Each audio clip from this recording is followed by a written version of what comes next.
Welcome to RK academy Vizianagaram. నేను మీ Sitaramaraju sir. Last క్లాస్లో మనం 5 క్వశ్చన్లు చేయడం జరిగింది.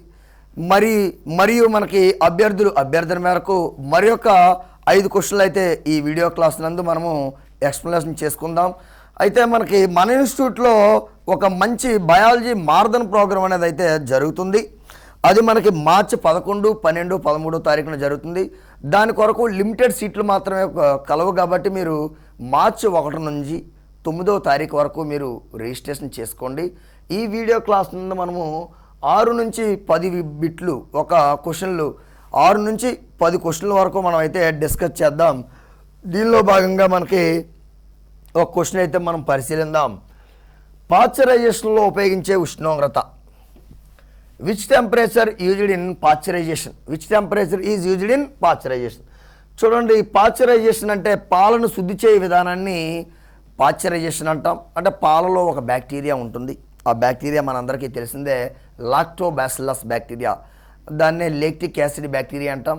దానిని ఇన్యాక్టివ్ చేయడం కోసం సాధారణంగా 30 నిమిషాలు 30 మినిట్స్ మనము 62.8 డిగ్రీ సెల్సియస్ లేదా అప్రాక్సిమేట్గా 63 డిగ్రీ సెల్సియస్లో నందు, అదేవిధంగా 71.7 అప్రాక్సిమేట్గా 72 డిగ్రీ సెల్సియస్ దగ్గర 15 సెకండ్లు ఈ యొక్క పాలను వేడి చేస్తాం. ఈ వేడి చేసే ప్రక్రియను సాధారణంగా ఈ పాశ్చరైజేషన్ అంటాం. కాబట్టి ఆన్సర్ ఏమిటనగా డి, ఏ మరియు బి. అదేవిధంగా ఈ పాశ్చరైజేషన్ కనుగొన్నవాడు ఎవరంటే ఫాదర్ ఆఫ్ మైక్రోబయాలజీ అయినటువంటి లూయిస్ పాశ్చర్. అదేవిధంగా ర్యాబీస్ వ్యాధికి టీకాను కనుక్కోవడం జరిగింది. అదే దాన్నే మనము వాళ్ళు నీటిని చూసి భయపడతారు కాబట్టి ర్యాబీస్ సోకిన వ్యక్తులు దాన్ని హైడ్రోఫోబియా అంటాం. అలాగే ద్రాక్ష రసాన్ని నిల్వ ఉంచినట్లయితే పులియబెట్టబడుతుంది. అంటే కిణ్వన ప్రక్రియ ఫెర్మెంటేషన్ జరుగుతుంది. అంటే ఫెర్మెంటేషన్ ప్రక్రియను కనుగొన్న వ్యక్తి కూడా మనకి ఈ లూయిస్ పాశ్చర్గా మనము తెలియజేస్తాం. అయితే పాలలో ఉండే సాధారణంగా చక్కెర లాక్టోజ్, పాలలోని చక్కెరని లాక్టోజ్ అంటాం. అది ఒక డైసాకరైడ్. అది గ్లూకోజ్ మరియు గ్యాలక్టోజ్ మరియు గ్లూకోజ్ల కలయికే మనకి లాక్టోజ్. ఈ యొక్క పాలలో చక్కెర ఏమిటంటే మనకి అది లాక్టోజ్. అదేవిధంగా తీపి తక్కువగా ఉన్న చక్కెర లాక్టోజ్, తీపి ఎక్కువగా ఉన్న సహజ చక్కెర ఫ్రక్టోజ్, తీపి ఎక్కువగా ఉన్న కృత్రిమ చక్కెర ఆలిటేమ్, తీపి తక్కువగా ఉన్న కృత్రిమ చక్కెర ఆస్పార్టేమ్. ఈ యొక్క చక్కెరలు ఈ యొక్క కార్బోహైడ్రేట్లు అనే పాఠము ఈ బయోమాలిక్యూల్ జీవాణువుల్లో మనకి చెప్పడం జరుగుతుంది. అదేవిధంగా ఈ పశువులు పాలు తక్కువగా ఇస్తాయి. దానికి గల కారణము కౌ ఫీవర్, కాల్షియం లోపించడం. ఈ పాలలో ఎక్కువగా ఉన్న మూలకం ఏమిటనగా కాల్షియం. రక్తం గడ్డగట్టడానికి కావాల్సిన మూలకం కాల్షియం. రక్తం గడ్డగట్టడానికి కావాల్సిన విటమిన్ కే. అదేవిధంగా రక్తం గడ్డగట్టడానికి కావాల్సిన ఎంజైమ్ థ్రాంబోకైనేజ్. అదేవిధంగా రక్తం గడ్డగట్టడానికి కావాల్సిన కారకం 12వ కారకం హేజ్మన్ కారకం. రక్తం గడ్డగట్టడానికి కావాల్సిన ప్రోటీన్లు ప్రోథ్రాంబిన్, ఫైబ్రినోజన్ అనే ప్రోటీన్లు. రక్తం గడ్డగట్టడానికి కావాల్సిన రక్త కణాలు థ్రాంబోసైట్స్. వాటిని మనం బ్లడ్ ప్లేట్లెట్స్ అని చెప్తాం. అదేవిధంగా రక్తంలో ఈ కాల్షియం అనేది ఉంది. ఈ రక్తంలో కాల్షియాన్ని తీసేసి బ్లడ్ బ్యాంకుల్లో నిల్వ చేయడానికి గాను ఈ ఈడిటిఏ ఇథిలీన్ డైఅమైన్ టెట్రా ఎస్టిక్ యాసిడ్ని ఉపయోగిస్తారు. లేదా 1% సోడియం సిట్రేట్ లేదా 1% సోడియం ఆక్సలేట్ను ఉపయోగిస్తూ ఉంటారు, మనకి తెలిసిందే. ఇది మనకి అదేవిధంగా పాలలో ఉండే ఆమ్లం లాక్టిక్ ఆమ్లం. అదేవిధంగా ఈ పాల యొక్క స్వచ్ఛతను తెలియజేయడానికి ఉపయోగించే ఆ డివైస్ లేదా ఇన్స్ట్రుమెంట్ ఏమిటంటే మనకి లాక్టోమీటర్, మనకి తెలిసిందే. అదేవిధంగా పాల పరిమాణాన్ని సాధారణంగా ఈ గ్యాలన్స్లో తెలియజేస్తారు. ఈ గ్యాలన్ అంటే మనకి బ్రిటన్ ప్రకారంగా అయితే 3.54 లీటర్స్, అదేవిధంగా అమెరికా ప్రకారం అయితే 4.54 లీటర్స్ అనేది మనకి యూనిట్ అనేది సాధారణంగా తీసుకోవడం జరుగుతుంది. ఇది ఈ క్వశ్చన్కి సంబంధించిన ఆన్సర్. మనకి నెక్స్ట్ క్వశ్చన్ చూద్దాం మనం. ఈ యొక్క క్రింది వాణిలో కీటకాహార మొక్క. Which of the following is an insectivorous plant లేదా మాంసాహార మొక్క? Carnivorous plant or insectivorous plant. అంటే కొన్ని మొక్కలు ఉంటాయి. ఏం మొక్కలు అంటే ఎక్కడైతే నత్రజని లోపించిన నేలల్లో పెరుగుతాయో నైట్రోజన్ డెఫిసిట్ అయిన సాయిల్లో పెరుగుతాయో అటువంటి మొక్కలను సాధారణంగా మనం ఏమంటామంటే మనము కీటకాహార మొక్కలు లేదా మాంసాహార మొక్కలు అంటాం. అంటే ఇవి ఎటువంటి నేలల్లో పెరుగుతాయి? ఇవి నత్రజని లోపించిన నేలల్లో పెరుగుతాయి అన్నమాట. ఎందుకంటే మొక్కలకు కావాల్సిన ప్రాథమిక పోషకాలు మనకు తెలిసిందే, ఎన్పికే, నైట్రోజను, ఫాస్ఫరస్, పొటాషియం. ఈ నైట్రోజన్ లోపించిన నేలల్లో పెరిగే మొక్కలను కీటకాహార మొక్కలు అంటారు. ఆ మొక్కలు ప్రధానంగా మనకి ఒక 4 మొక్కలు అయితే ఉన్నాయి. ఆ మొక్కలు ఏమిటంటే ఒకటి మనకి యుట్రిక్యులేరియా అనే ప్లాంట్. ఈ యుట్రిక్యులేరియానే మనము బ్లాడర్ వట్ అంటాం. బ్లాడర్ వట్, యుట్రిక్యులేరియా అనగా మనకి బ్లాడర్ వట్. అదేవిధంగా డ్రాసిరాని సన్డ్యూ ప్లాంట్ అంటాం. Sundew plant drosera. అలాగే నెపంతీస్ని ట్రాపికల్ పిక్చర్ ప్లాంట్ అంటాం. దీన్ని ట్రాపికల్ పిక్చర్ ప్లాంట్.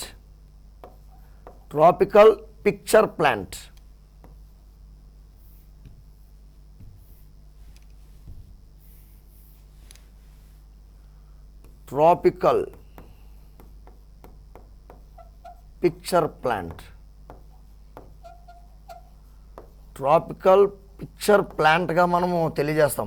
అదేవిధంగా డయోనియా. ఈ డయోనియాని మనము వీనస్ ఫ్లైట్రాప్ అని పిలుస్తాం. Venus flytrap. ఇవి మనకి సాధారణంగా ఈ 4 కూడా ఈ యొక్క నత్రజని లోపించిన నేలల్లో పెరిగే మొక్కలు. కాబట్టి ఆన్సర్ డి, 5 లేదా ఆల్ ఆఫ్ ద అబవ్ అనేది మనకి ఆన్సర్ అనేది ఈ క్వశ్చన్కి. అయితే మనకి సాధారణంగా ఈ ట్రాపికల్ పిక్చర్ ప్లాంట్ని అస్సాంలో మనము అత్యధికంగా చూస్తాం. అయితే వీటిలో ఏ ఎంజైమ్ ఉంటుందంటే మరి ఈ యొక్క సాధారణంగా ఏదో మైక్రో ఆర్గానిజం, ఏదో బ్యాక్టీరియా, ఏదో ఈ యొక్క దీంట్లోనికి వెళ్ళగానే ఆ లిడ్ అనేది క్లోజ్ అయిపోతుంది. ఈ ప్లాంట్స్లో ఒక రకమైన ఎంజైము, ఆ ఎంజైమ్ ఏంటంటే ప్రోటియోలైటిక్ ఎంజైమ్స్ ఉంటాయి. వీటిలో ప్రోటియోలైటిక్ ఎంజైమ్స్ అంటే ప్రోటీన్లను జీర్ణం చేసే లేదా విచ్ఛిన్నం చేసే ఎంజైమ్నే ప్రోటియోలైటిక్ ఎంజైమ్ అంటాం. అంటే ఒక జీవి యొక్క శరీరం అనేది ప్రోటీన్తో తయారవుతుంది, మాంసకృతితో తయారవుతుంది. ఆ మాంసకృతు అయినటువంటి వాటిని జీర్ణం చేయడానికి, ఈ మొక్కల్లో విచ్ఛిన్నం చేయడానికి వాటిని, ఆ జీవులను ఉపయోగపడే ఎంజైమే ప్రోటియోలైటిక్ ఎంజైమ్స్. నెక్స్ట్ మనకి గోల్డెన్ రైస్ ఈ క్రింది ఏ విటమిన్ కలిగి ఉండును?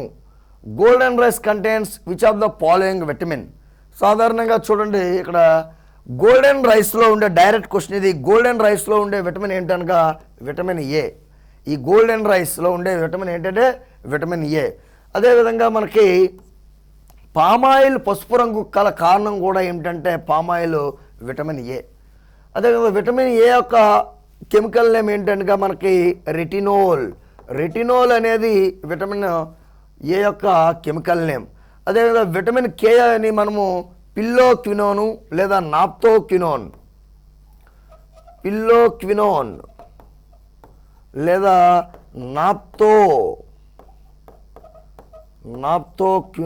పిల్లోక్వినోన్ లేదా నాప్తోక్వినోన్ లేదా మెనాడియోన్ అని పిలుస్తాం విటమిన్ కే. అదేవిధంగా విటమిన్ డి ఎండలో నిలబడితే వీపు కాలిపోద్ది కాబట్టి దాని పేరు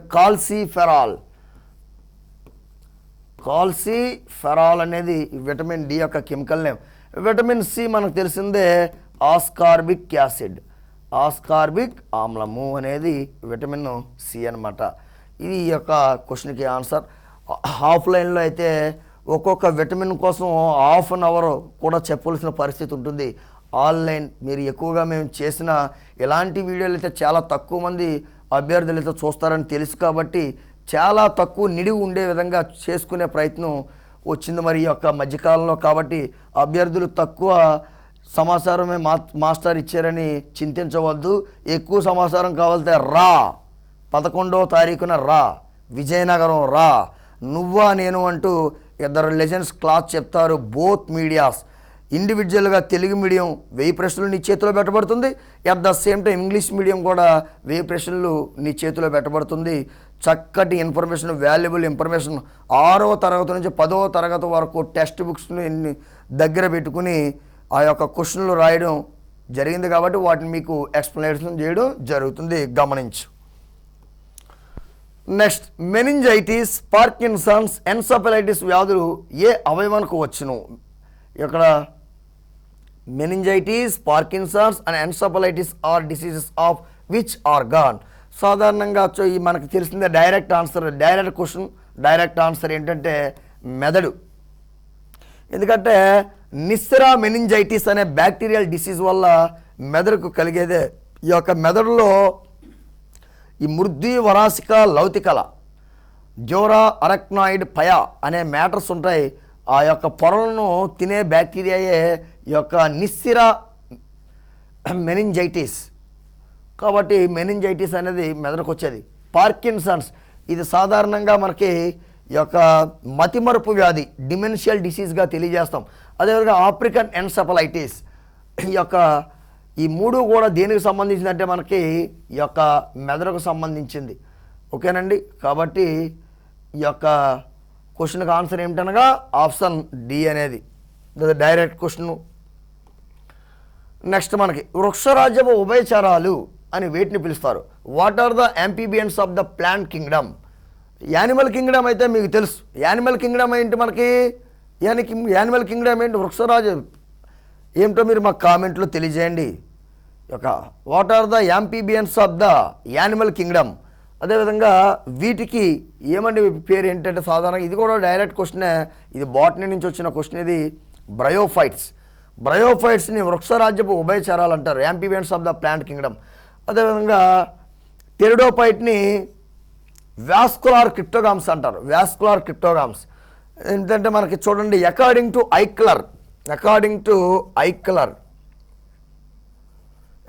ఐక్లర్ ప్రకారం ప్లాంట్ కింగ్డమ్ ఏంటంటే క్రిప్టోగామ్స్, అదేవిధంగా ఫ్యానిరోగామ్స్, పుష్పించని మొక్కలు, పుష్పించే మొక్కలు.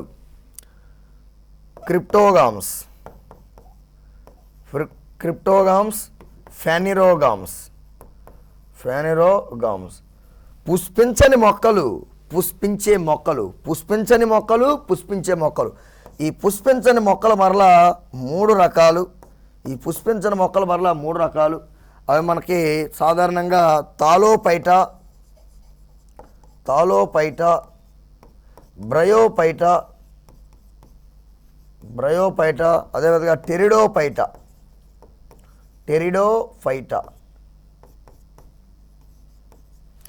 ఈ తాలోపైటా మళ్ళీ 2 విభాగాలు. ఒకటి ఆల్గే, అదేవిధంగా 2 ఫంగై, ఆల్గే, ఫంగై. ఈ రెండింటి కలయిక వల్ల వచ్చిందే మనకి లైకెన్స్. ఈ రెండింటి కలయిక వల్ల వచ్చిందే మనకి లైకెన్స్ అనమాట. ఓకే. అంటే మొట్టమొదటి భూమి మీద ఏర్పడిన ఈ పుష్పించని మొక్కలు ఏమిటనగా తాలోపైటా. ఆ తాలోపైటాలో ఏమున్నాయంటే శైవలాలు, శిలీంధ్రాలు ఉన్నాయి. అదేవిధంగా బ్రయోపైటా అధ్యయనాన్ని బ్రయాలజీ అంటారు. ఇవి నేల మీద నీటిలోనూ కూడా జీవించే మొక్కలు. అదేవిధంగా ఇవి మొట్టమొదటి పిండయుత మొక్కలుగా మనం తెలియజేస్తాం బ్రయోపైటాని. అయితే తాలోపైటా పిండరహిత మొక్కలని మనం తెలియజేస్తాం. అదేవిధంగా వీటిని ఏమంటామంటే వాస్కులార్ క్రిప్టోగామ్స్ అంటాం. నాలికా కణజాల యుత పుష్పించని మొక్కలు, నాలికా కణజాల యుత పుష్పించని మొక్కలు. అంటే వీటిలో దారువు పోషక కణజాలం ఉంటుంది, జైలం అండ్ ఫ్లోయం, బట్ పుష్పించవు. అదేవిధంగా ఈ యొక్క ఫ్యానిరోగామ్స్. ఈ ఫ్యానిరోగామ్స్ మళ్ళా సాధారణంగా 2 రకాలు. ఒకటి జిమ్నోస్పామ్స్,